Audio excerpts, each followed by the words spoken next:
আসসালামু আলাইকুম। আজকে আমরা যাচ্ছি কাশ্মীরের রাজধানী শ্রীনগর থেকে পাহাড়ি রাস্তা দিয়ে জম্মুর উদ্দেশ্যে। আমরা একটা ক্যাব ভাড়া নিয়েছি।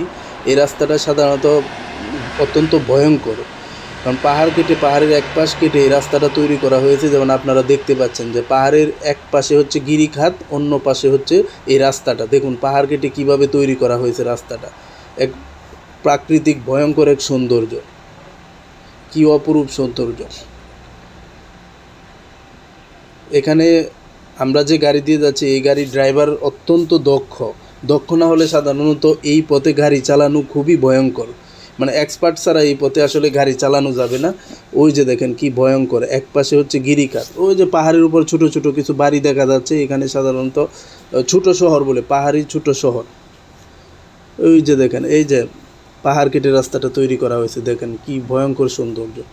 ওই যে পাশে গিরিখাত, আপনার গিরিখাত দেখা যাচ্ছে। এখানে একদম গিরিখাত ঘেঁষে আমাদের গাড়িটা যাচ্ছে। যদি সামান্যতম ভুল, মানে নিশ্চিত মৃত্যু। এখান থেকে বেঁচে ফেরার কোনো সম্ভাবনা নেই। এটা পৃথিবীর অন্যতম ভয়ঙ্কর রাস্তাগুলোর মধ্যে একটি রাস্তা। ওই যে দেখেন আমাদের পিছনে একটা ক্যাব আসতেছে, ওইটা দিয়ে সাধারণত পর্যটকরা জম্মুতে যাচ্ছে। ওই যে পাহাড় কেটে রাস্তাটা তৈরি করা হয়েছে, দেখেন কি সুন্দর দৃশ্য, কিন্তু ভয়ঙ্কর। সাধারণত বৃষ্টির দিন এই পথে মানুষ ভ্রমণ করে না।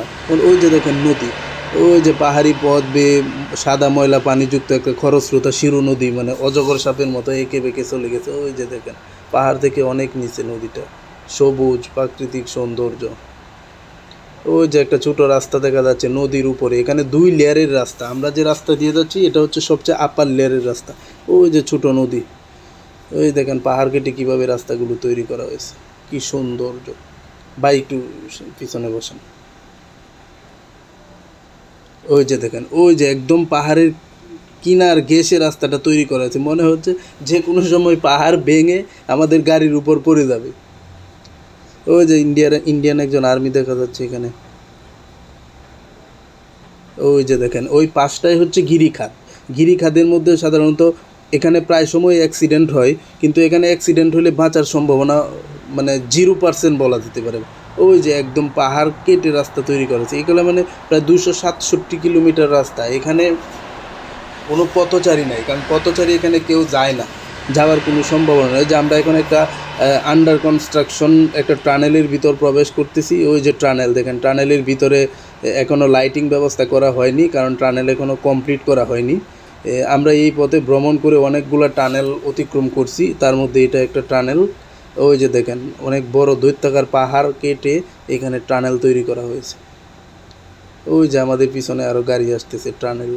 ওই যে দেখেন এখনও টানেলটা কমপ্লিট করা হয়নি। এই পথে এরকম অসংখ্য টানেল আছে। একদম অন্ধকার,